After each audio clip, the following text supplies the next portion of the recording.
3, 2, 1, go. Hi guys, and welcome to another list. I'm Shadowlink793. And I'm his cousin. And today we're gonna talk about IGN's top 25 anime characters Of all time. Apparently, because they believe these are the best characters. I don't know. Let's see. Shall we start? Okay. You can start off first. Okay, number 25, Shinji Ikari from Evangelion. Seriously? Okay. Shinji, to quote a famous fanboy one-liner, is a giant wuss. He cries, he whines, he cowers, he chants a consistent mantra about how he mustn't run away, before probably running away several times throughout Neon Genesis Evangelion. We love Shinji. Perhaps not for what he is, but for what he could be. For all the many times where the guy completely drops the ball, including at the climax of the entire Evangelion saga, with the fate of all humanity hanging in the balance. There's a couple of outings where Shinji really is every last bit he could be. When he beats the third angel to death with his own rib bones, it's hard to not love our boy Shinji. Or maybe we just love Shinji because we wish we could be in his shoes, because we could do the job so much better ourselves. And shack up in a pad with no parents and two gorgeous girls besides. I guess. I don't know whether he belongs on this list or not. I haven't watched too much of Evangelion, but I think he would be on here because of the significance. I'm just saying, he would be on this list if they were referring to, maybe the movie, the recent movie version of him, because I don't see him as a huge character. I mean, it's an interesting archetype, the character that fails at every single possible level. At everything. But there comes a point where you just want to punch the kid in the face and be like, man, throw some stones. throw some stones. Okay. Seriously. I haven't watched too much of Evangelion, so I don't really know whether or not he should be on this list. Okay. Okay, well, anyway, number 24, Totoro from My Neighbor Totoro. Totoro, what the fuck? Totoro. Freaking weeboo. Hayao Miyazaki has invented enough lovable characters to fill a whole list of his own, from the mighty flying pig who took the lead in Porco Rosso, to the quirky little coal demon from Howl's Moving Castle. One of them stands out above the rest, which becomes especially obvious if you ever happen to visit a Japanese Toys R Us. In this home country, and even abroad to a degree, Totoro is eternal. The interesting thing about Totoro, as heroes of children's stories go, is that he isn't completely safe, might be the word. He's cheerful and friendly and fuzzy and true, but he's huge and loud and wild too. He's a spirit of nature with all that entails, and that might be what helps him, giving him serious staying power over the decades since. Okay, any comments on Totoro or Totoro? Whatever? If you watch the movie, he's completely badass with his superpowers. He could fly, he could grow shit, and he could call a cat that could transport you anywhere. Okay. But if you knew Japanese folklore, then you might probably see the character in a different light. Isn't he the Japanese equivalent to Mickey Mouse? Yeah, but in folklore, he's the Japanese equivalent to the freaking Grim Reaper. Isn't there lots of plushies of him around Japanese stores if you go? Yeah, I even bought my sister one at Comic-Con last year. Comic-Con. Okay, anyway, number 23. Anything else to say about Totoro before I move on to number 23? Touch fire anime characters. Okay, maybe if it was a bigger list, he'd be on here. 25 seems too small of a number. Do you think he deserves to be in the top 25? Or maybe... Yeah, 24 sounds like a good spot. Okay, well, it's your opinion. Okay, 23. Oh boy, 23! Okay, hold on. Lelouch Slam Pirogue? Lelouch Lamperouge. See? You get to make fun of Totoro. I get to make fun of this faggot. Anyways, from Code Geass and... Geass. Code... Wait, what? Geass. That's how it's pronounced. Code Geass. Fucking weeaboos. Anyways, it's hard to come up with a hero who is more unashamedly evil. Seriously, Lelouch is a liar, a thief, a manipulator, and a mass murderer with a body count. Possibly up in the 7 figures depending on how you do the counting. By the time that by the time that the code, wait, how do I say it again? Gios. Okay, by the time the Code Geass saga is finally over, at some point or another, he finds a way to betray or kill almost everyone he has ever known. In spite of it all, though, he had his reasons. He meant well in his supremely screwed up way, and in the end, he was ready to pay for it, and pay for it he did. Say this one thing for Lelouch. He never did a damn thing halfway, and he made Code Geass a heck of a ride all the way to the end. I would put him much higher on this list. Really? Yes. He's that badass. Yeah. Okay. Basically, the weird colored eye in the picture, that's his power, the Gios eye, which allows him to basically make anyone follow any order he wants. I use brain control. Yeah, basically, it's brain control. Basically, he can suicide. Yeah, but he misses the obvious plot hole at the end that he could just give them the order to follow all of his orders. Well, he's number 23. Well, yeah, but I would put him much higher on this list. If this was my list, he'd be like at least top 10. Okay.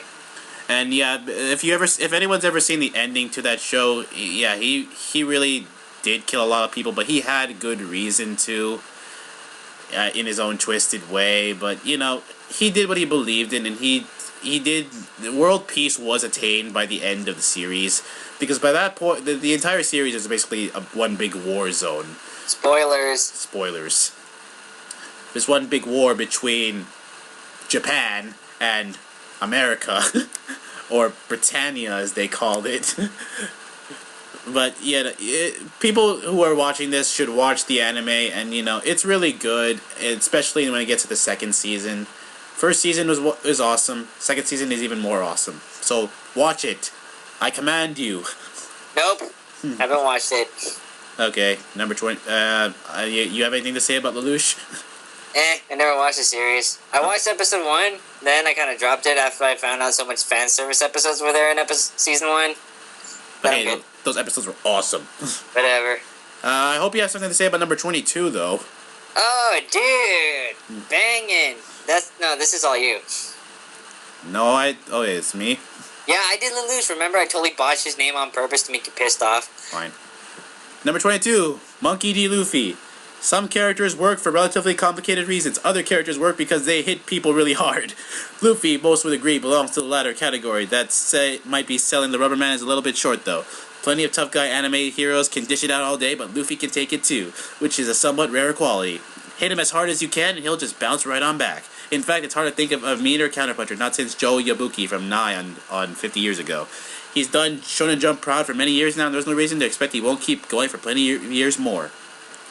Okay, you want to go first, since you probably have more to say about Luffy than I do. This guy is bad ass. Seriously. Seriously? Seriously, even though he's like the dumbest person on the planet, he is bad ass. I think he should be higher up on this list, though. I don't know. Maybe I'm ready for the shock factor to see what's on top 10, but yeah, I agree with you that he should be scored a little bit higher. Well, let's see what's in the. Let's see. Well, maybe we'll see. We'll tell people what we think should have been who should have been higher on the list when this list is over. So yeah, Luffy. Yeah, he's part of One Piece. He's awesome. You know, his powers are awesome. He's basically what Mr. Fantastic would be if he could fight awesome. Mr. Fantastic to an extent. Yeah, but he's more badass. There's some shit that Mr. Fantastic can't do. Yeah. Well, Mr. Fantastic is smarter than Luffy. That's his only advantage. I guess, but he puts science above his family, and then we had the whole story arc where a bunch of evil Reed Richards trying to take over the world, and then yeah. Okay, so yeah, Luffy's awesome. He's like the best character in the top 3 anime right now. You mean the big 3? The big 3. He's better than Naruto. And his series is still going on strong with no sign of stopping. He's better than Naruto and Ichigo. Okay, anything else to say about our favorite Rubber Man? Go watch it. We command you. He commands you. I'm just saying you can watch it if you want because we live in America. You have the choice. No, you don't. Command you. Number 21. Number 21, Vegeta from Dragon Ball Z. Oh, man. Okay, before so many others picked up the same gimmick, he was the original unmitigated bastard. When you wonder about the appeal of a Light Yagami or Lelouch Lamperoux, consider that the Prince of the Saiyans was a fan favorite years before they came on the scene. Vegeta is so arrogant, he reckons himself superior to most of the population in the galaxy, and he probably looked down at the rest of the universe if he happened to meet anyone from that far away. He came around a bit, though, which is a big part of his appeal. He never quite became Mr. Nice Guy, but Bulma certainly did her best to civilize the big lug. There's something to be said for a hero with just a touch of a bad guy in him. And by the end, that describes Vegeta to a T. And then shout out to Team 4-Star for making Vegeta funny as hell in Dragon Ball Z Abridged. Oh, hell yeah, dude. Big props. Especially in the recent episode. Jeez. You know, that explains so much of how Bulma and Vegeta got together. It's so funny. Go watch it. It makes so much sense. Alright, so, yeah, he gets to be scored a little bit higher, because he's the OG bad guy, good guy thing. Well, he was the one who made the rival trope for every Shonen Jump rival. We can go down the list of Hiei from Yu Yu Hakusho, Renji from Bleach, Zoro from One Piece. We could go on. But he started it all. He started it all. Anything else? With just one line. It's over 9,000! Okay, anything else to say about Vegeta before we move on to the next character? I swear to God, you think it was so much yelling he did? You think he'd get like a heart attack or like plop a blood vessel or something like that? Oh, hey, we could say the same thing for every other Dragon Ball Z character.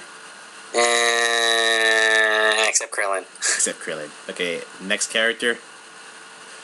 Number 20. Ichigo Kurosaki. He has a big sword. No fooling. You would not believe the size of this guy's sword. And when he does that whole thing where he hollers, Bankai! Real loud, the sword gets even bigger. It'll give you such a zets, this sword. Okay, we kid. There's more to Kurosaki than just a big sword. In fact, he's a thinking man's Shonen Jump hero, a bright, inquisitive young kid who just happens to get saddened with the image of a dopey delinquent goon. Sometimes the action in Bleach moves a bit too fast and furious to let him show off his full range, but at his best, there's a lot more to Ichigo than just a big sword. And in a pinch, well, the sword can still get the job done all by itself. Okay, he should not be higher than Vegeta. Yeah. And then the whole, he's a bright and inquisitive young kid. Fucking no. All he does is Dragon Ball everything. Exactly. No thought process, just swing the fucking sword at people. And he's not really that interesting as a character. I mean, I could argue for that Luffy's an even more interesting character, because at least he makes you wonder what he's going to do and what's going to happen next. Ichigo is just so predictable. Okay, first story arc is like the only interesting part. That's it. Anything after that, Dragon Ball. Dragon Ball. Dragon Ball and a guy who is the author of this comic book series. Taikubo. Yes. They actually made it wrong here. They said that the sword gets bigger as it gets used as a Bankai wrong and actually gets smaller. Other way around, dumbasses. It actually gets kind of smaller, guys. Come on, do your research at least. Okay, anything else to say about Ichigo before we move on? Well, his story is ending, and I'm wondering how it's gonna end. I just hope it ends. Yes. Yeah. Number 19. Oh, this is all you guys. Oh, crap. Really? Okay. Okay, this is interesting. Number 19, Haruhi Suzumiya from The Melancholy of Haruhi Suzumiya. Okay. We were worried she might wipe out the universe if we didn't let her get into the top 10, but it's a chance we'll just have to take. With luck, she'll forget about it and wind up fixated on something else in the morning. A lot of people read very deeply into Haruhi Suzumiya, and it's true that there are some interesting philosophical implications to the notion of a neurotic teenage girl with unconscious godlike powers.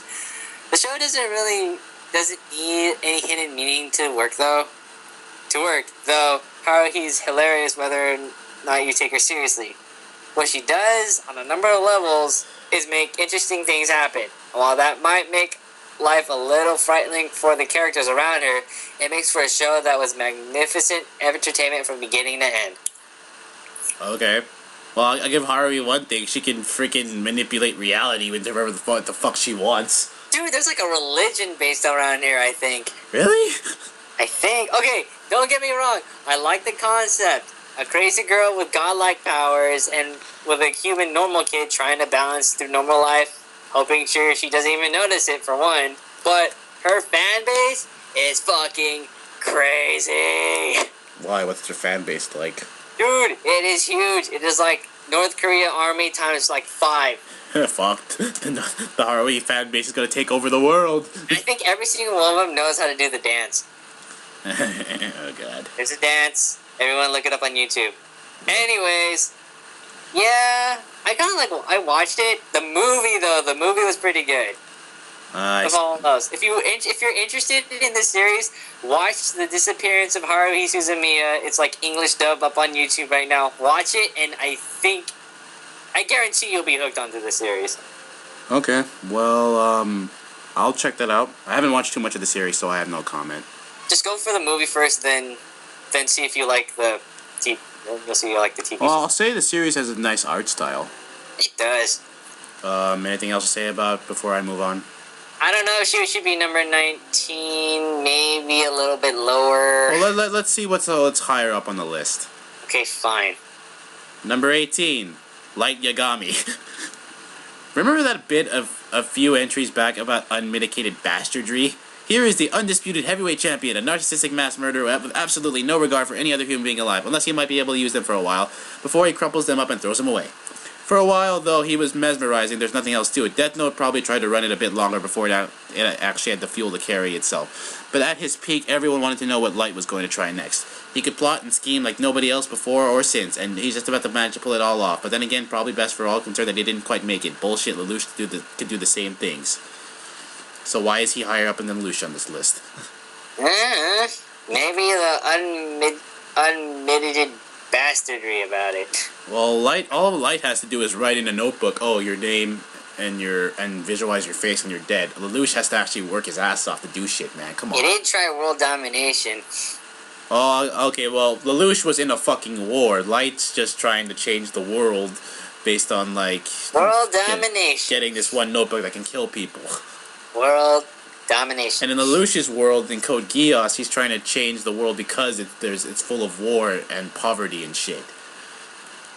Light's just trying to change the world because he wants to control it. World domination. That's all I have to say. Any comment on Light Yagami before we move on? All I can say is, kind of figured he would die in the end. He did die in the end. Yeah. I haven't really watched a lot of Death Note, so I got nothing. I kind of don't have any opinion on it. I watched Death Note and it was good. A bit over the top at times, but you know, it's enjoyable. So, would you rank him this high? Yeah, but not above Lelouch. Okay. Your go. Number 17, Vash the Stampede from Trigun. Yay. Some might say that Vash isn't much of a character. Others might go far and call him a bald-faced knockoff of a character who lives a couple of entries further down this list. As a character design, though, he's one of the all-time greatest. Yasuhiro Naito is an excellent artist any day of the week, but he outdid himself with a hero of his most famous comic strip. Most fans were sold on Trigun before they even watched the show. Vash the Stampede just had the look. The long coat, spiky hair, the custom 6-shooter, like a blazing red version of all the great gunslinging heroes of Western's past. That look worked on a couple of levels too, once we found out exactly what was hidden underneath the famous duster. And he's voiced by Johnny Young Bosch. And you know, I just noticed there's like 3 characters who are voiced by Johnny Young Bosch on this list alone. Hey. Just Wikipedia it. I haven't finished watching Trigun, but it's pretty good, and I really want to finish it. So It is so good. I haven't read the manga because I can't stand the art in the manga, which is weird because like I think it's like the same art in the anime, but you can't read the manga. dude, I can't read it for some reason because the art style doesn't really appeal to me. That's just it. Okay. But I don't know. I could watch this. Okay. Any more opinions on Bash before? Bash is like Goku if he's down to earth and he was in a western.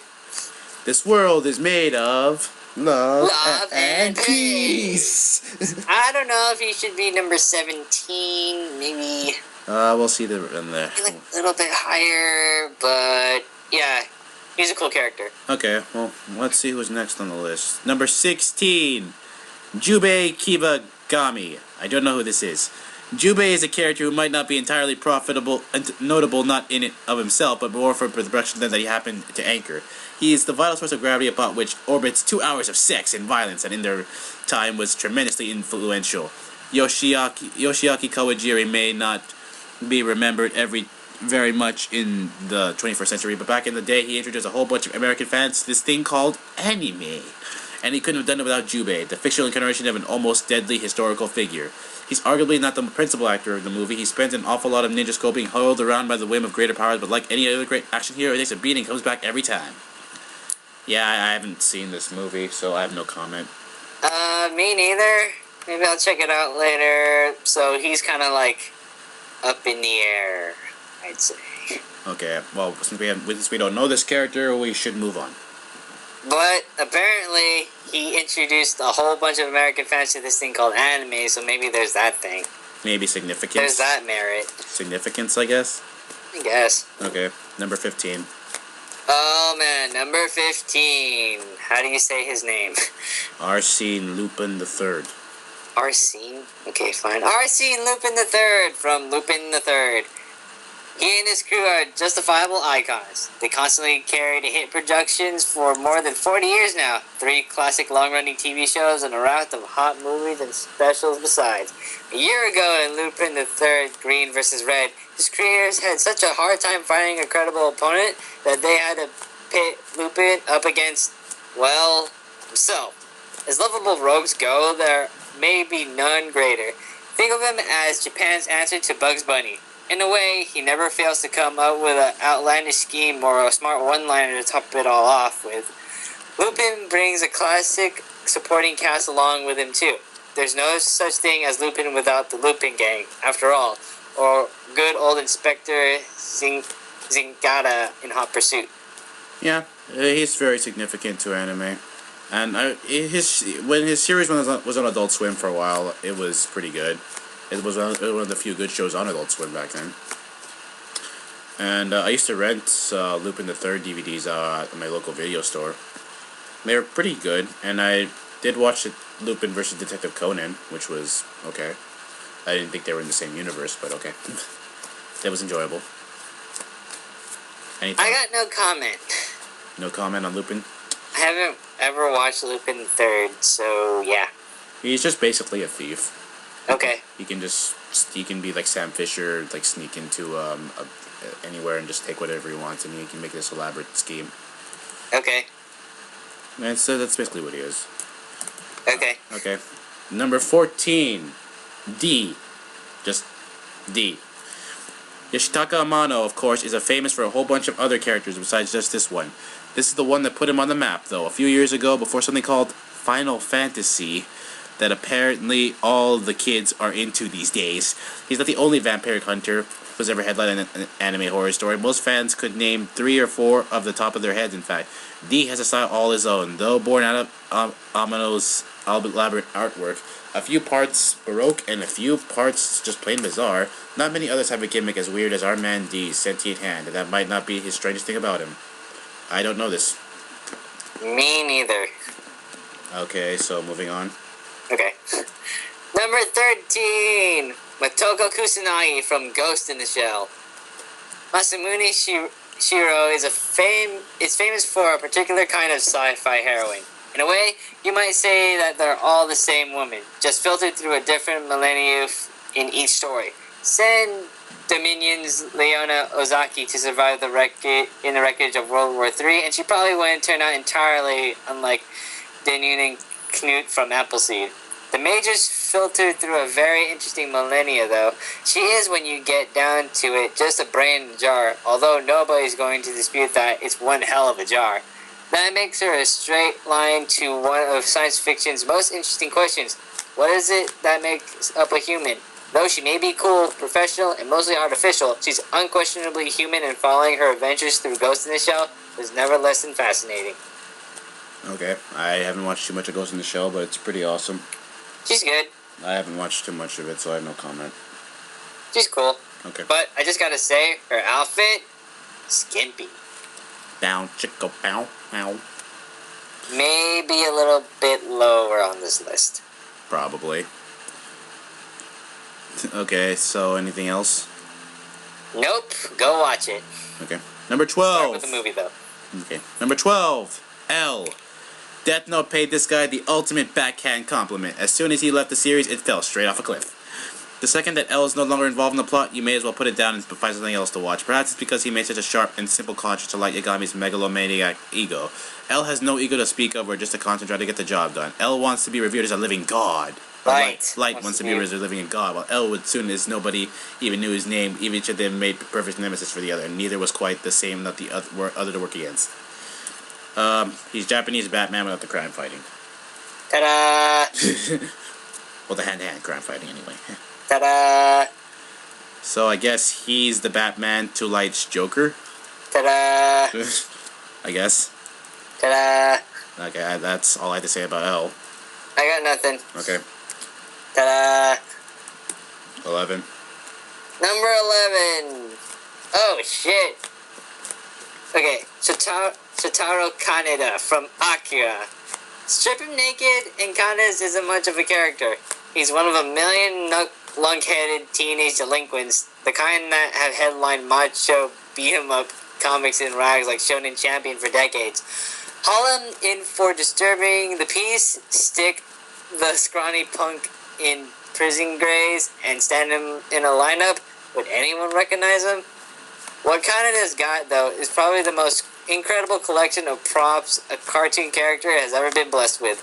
Everyone remembers the images from those classic promo posters of Akira, the bright red biker leathers, the cocked laser rifle, and of course, the motorcycle. A legendary piece of mechanical design by...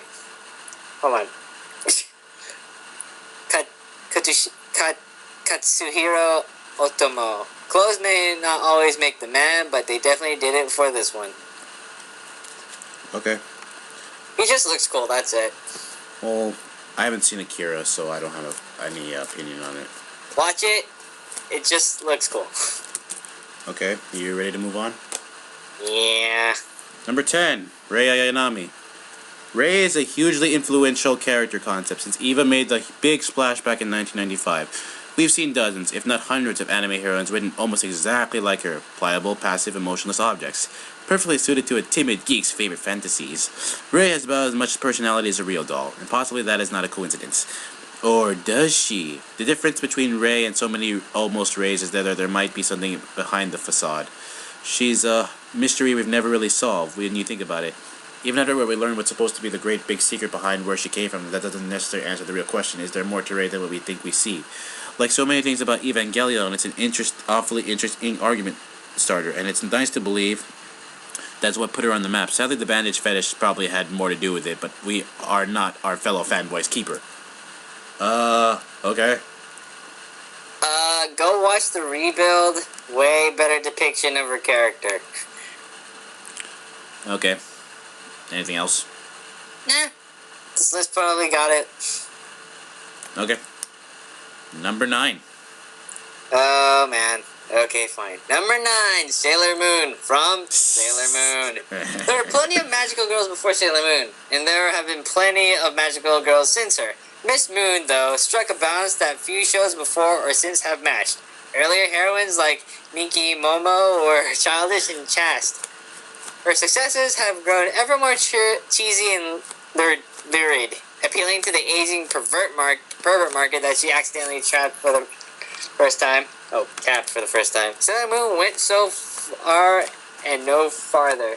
Her skirt was impossibly short, but you never did see what was under it. Compared to a recent creation like Lyrical Nanoha, she's a model of restraint. One also has to recognize Sailor Moon's massive impact on American anime fandom. Hers was the first show that managed to draw in a measurable audience of real, live girls who became genuinely hardcore fans thanks to shows like Rurouni Kenshin and Revolutionary Girl Utena, which led by a long and twisted trail to a number of fanboys unexpectedly finding a way to lose their virginities at conventions some years down the line. They may not quite know it, but they owe you one, Sailor Moon. She's probably on here just for short skirts and shit, you know. $10 says yes. Wait, how old are the girls in this picture? 16 or like, okay, hold on. Like the 5 in the center, I think they're like still in middle school or high school. Those are not middle school version girls. Of her, that's just elementary, and then everyone else, I think they're done with school or they're in like college or later high school. I'm looking at the picture right now, and those girls in the back look like they're probably in high school. Pluto's not a planet. Ha! Not anymore. Okay, anything? Okay, well, did you used to watch Sailor Moon back in the day? Maybe I got curious once in a while when it showed up on Toonami, but it was alright.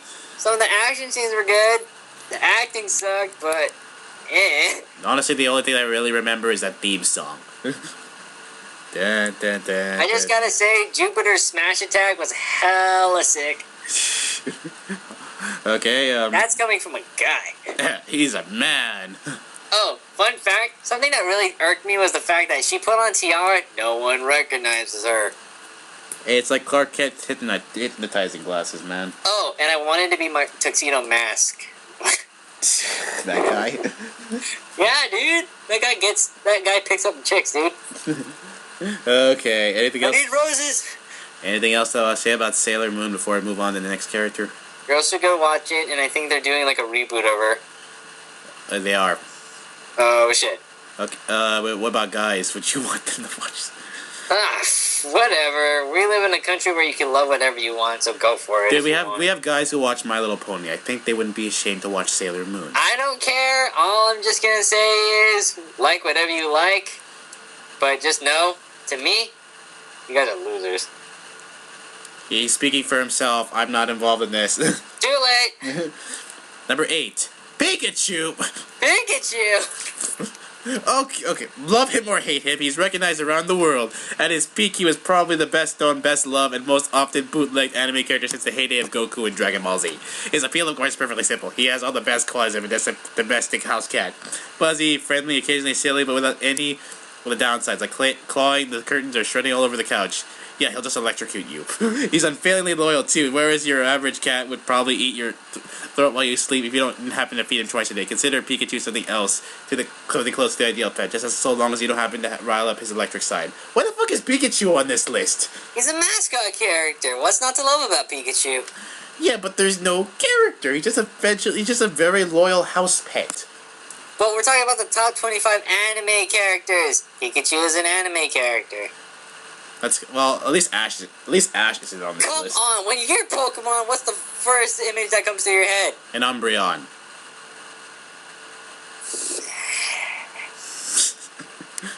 Or Eevees.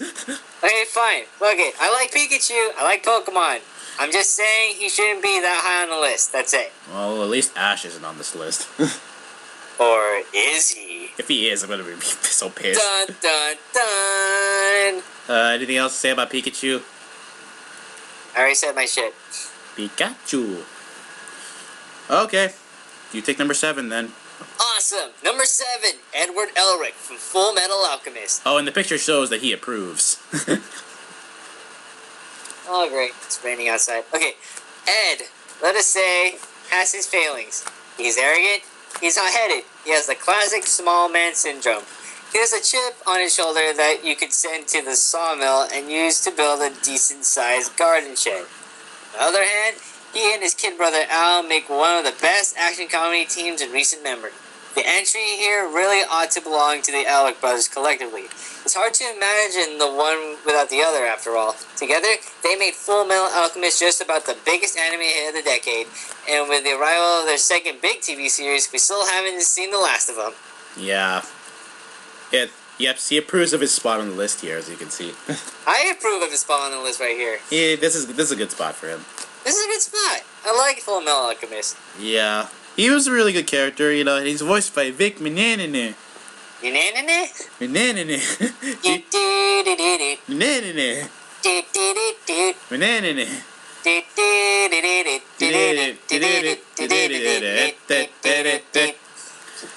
Yeah, I'd put Ed this high up on the list. Me too. He is a good character. He has good motivation behind the series. I mean, yeah, dude.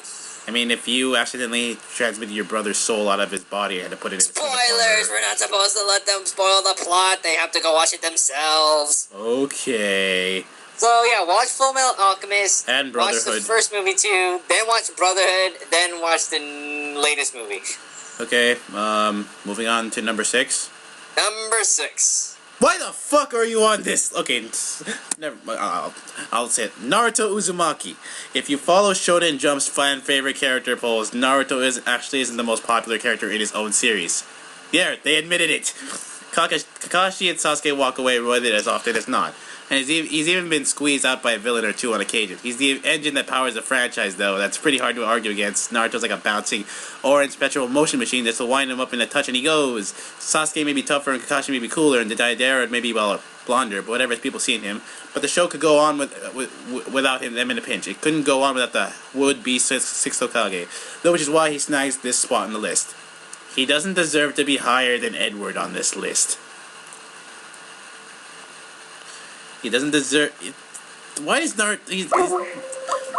He's not even the most popular character within his own show. So why is he on this top list? Just because he's significant? Is that the reason? Is he only? He's only up here because of his significance? I mean, I don't really like Naruto, but at the same time, I don't really hate it. And people who watch Naruto, I understand if you still like it, but still. I mean, he's not interesting as a character, but I know the series is still decent. Don't get me wrong. I mean, I don't know anything about what's happening right now. I haven't watched it in like forever. I'm back. Okay, so anything else? Anything to say about Naruto being higher than Edward and being higher than Pikachu? Even he should be lower. He shouldn't even be on this list if this was my list. He's all right. Does he deserve to be higher than Luffy? No. And Vegeta? No. Well, exactly. I said he's alright. He doesn't deserve to be on this fucking list. He's alright. Okay, you have any comments about Naruto? Not that high on the list, but maybe he should be on the lower end of the list. Much lower. If I had to put him on this list, he'd be at the bottom. Okay, anyway, your go. Alright, number 5, Himura Kenshin from Rurouni Kenshin. Yeah. Classic example of a classic anime type, the peace-loving killing machine. He's a perfectly decent guy who hides something horrible inside him, which lends a low-level current of suspense to every second of the show he appears in. But you know that it takes a whole lot of abuse to bring out the man that Kenshin used to be, but that doesn't mean it couldn't happen at almost any time. The dual nature of the character reflects itself in the series. He can get away with starring in light comedy with no problems. In fact, he's a first-rate straight man most of the time. When his creators feel like shifting gears down into something darker, though, he can effortlessly turn into a darker tone along with them. Yeah, I would put him above. I'd put him this high on the list. This is a good spot. I like Rurouni Kenshin. It was awesome, even though the anime didn't have the proper ending because the manga ended sometime after the anime. They didn't write the ending for the manga yet, so they couldn't end it. But Spoilers. It was good. It's still one of my favorite animes of all time, and something I really want to get a box set for. Go read it. Read it, watch it. I don't know about the movies though. The movies are okay. Okay. They're more serious in tone than the anime was, though. Cool. And the art style is a bit different. Number 4, Spike Spiegel. He's number 4? Yeah. The hell? We don't see it done very often, but in some ways animation is the perfect medium for film noir. Robert Rodriguez had the right idea when he filmed Frank Miller's Sin City comics. The movie may star real people, but break down the whole package and it's more than half a cartoon. Years before, Shinichiro Watanabe went all the way with Cowboy Bebop, and the fellow who in his quiet way became one of the great modern noir heroes. Spike's a flashy, funny, violent, tough guy, and that's part of what makes him fun to watch. What really makes Cowboy Bebop work, though, is the story that grows out of his past, and the reckoning that all that inevitably builds towards every character in the series finds some way to sell things with what's gone before. Except for Spike, who just can't find a way to let the past go. Given how the story ends, though, we wouldn't have it any other way. Okay, so yeah, I think I would put Spike up this high. Greatest anime character ever. And one of the best anime ever. He has green hair and he's still badass. Exactly. Go watch it, especially in the movie. We command you. Do it. Do it. Do it now. Number 3. Seriously? This thing beat Spike Spiegel? Number 3. Rage. Go on. Number 3, Speed Racer. From Speed Racer.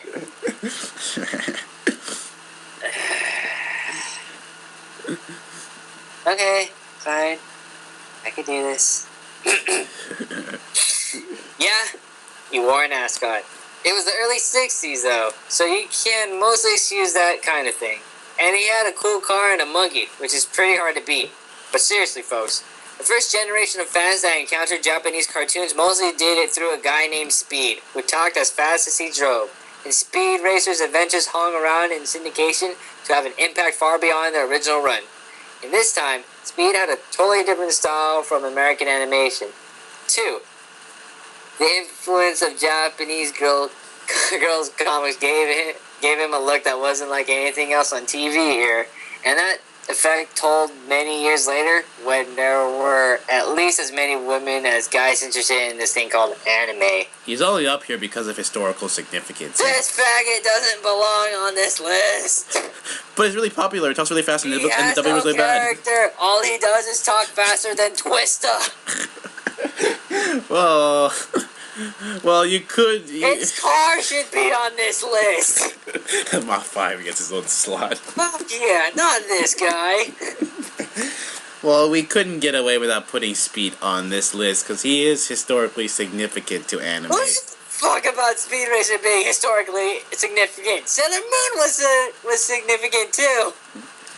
Yes, but he's often credited for bringing anime over here to America. If it's going it like that, then it's probably Astro Boy or Gigantor or whatever black and white animation it was as number 1. I guess. So, number 2? Fine. Number 2 is, hey, Astro Boy. What the fuck? His contemporary... God damn it. His contemporary American reincarnation is just a touch embarrassing, but Tetsuwan Atom is still an icon among icons. He was Japan's first great modern cartoon hero on the printed page and the TV screen. Astro was inspired, of course, by the Pinocchio legend. His creator wanted to build himself an artificial son, a robot who could replace the human child that he'd lost. That's the emotional center that makes him more interesting than the average action hero. Sure, he fought evil with lasers in his fingers and machine guns in his backside, but he had a real heart and real personality to go along with the weaponry. In retrospect, it's no surprise to see he has stayed, even if it's a few sizes smaller than the average anime robot. Okay. He's only up here because of significance. That's the only reason he's up there. If you want to build an artificial sun, why in the hell would you give him lasers in his fingers and machine guns from his ass? I don't know. And rocket boots. You're just asking for him to get into a fight with those things. Might as well be like a freaking superhero. Indeed. Oh wait, he is. Oh wait. Fine. I'll give Astro Boy credit. He's actually kind of badass if you think about it. It's just that I never got into the animation style back then because it was back in 1950s, and the current reincarnation of him kind of sucked. Yeah, that animated movie didn't help my opinion either. So maybe maybe a little middle. Maybe in the middle. Damn it! I can't. Fine. Keep him number 2. I don't care anymore. Okay. Number 1. Number 1. Oh man. Number 1. Goku from Dragon Ball. Yeah.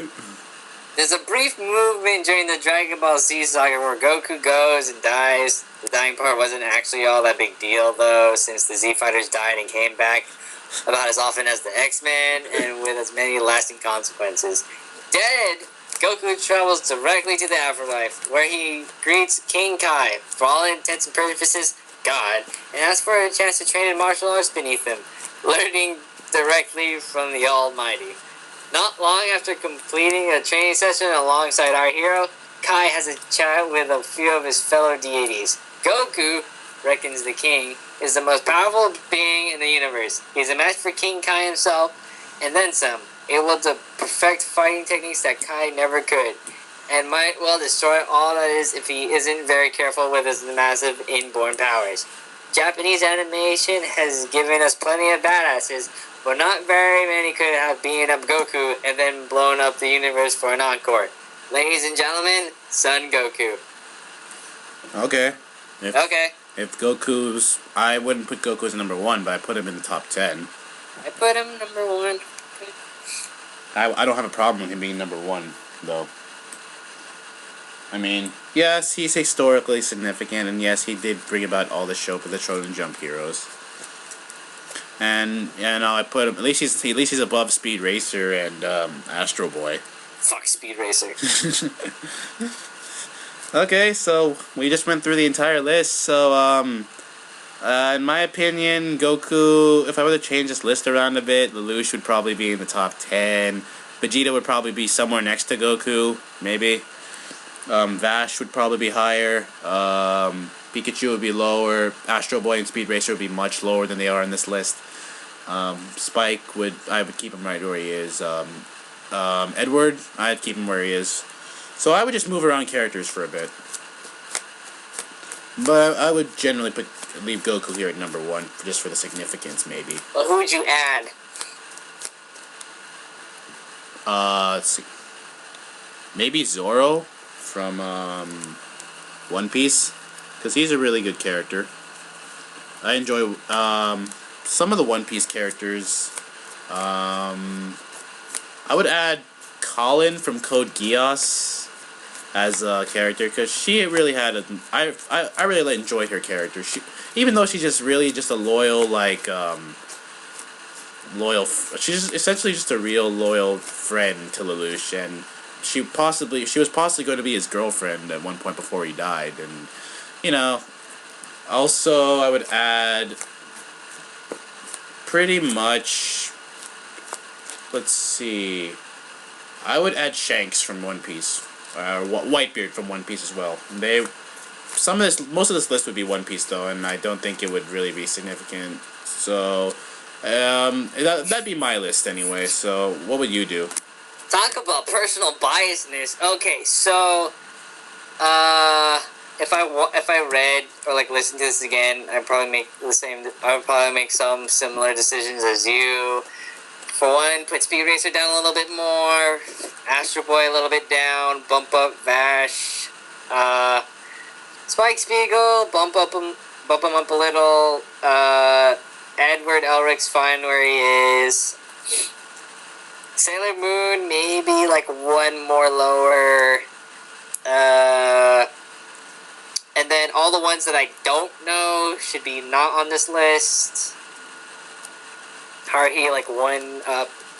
Who I add, though, is really kind of hard because I kind of got out of the loop of anime recently. Mm-hmm.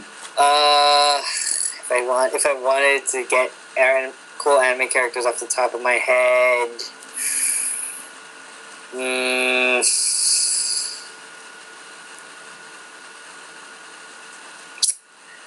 damn, I can't even think of one. Oh, man. Well, I don't know. I feel like there's other anime characters that could fill in this spot, but with the ones given now, I could kind of agree with most of it. Okay. Emphasis on most of it. Okay. So, anything else to say before we wrap this up? They didn't even put a Gundam character. Man. Okay, which Gundam character would you put on this list? Amuro fucking Ray. Okay. Badass. Any closing statements you want to say before we end this little list here? Okay. Closing statements. It's a pretty okay list. I see that they understand the importance of historical figures. That's good. Some of the characters I don't know. Most of the characters I do know. That's because I don't watch it a lot. IGN, you're pretty okay. Some of the things you gotta do more research on. Just saying. And, yeah, they should totally make a top 50 instead. Maybe eventually down the road. I pretty much agree with you. So, with that said, guys, this was our top 25 anime character list. Leave a comment in the comments box to let us know what you would list as your top 25 anime characters. Go on, we're curious. Please. And we hope to do more lists in the future. And don't worry, we'll get back to Let's Playing sometime next week. So, see you soon. Later. Bye. Bye.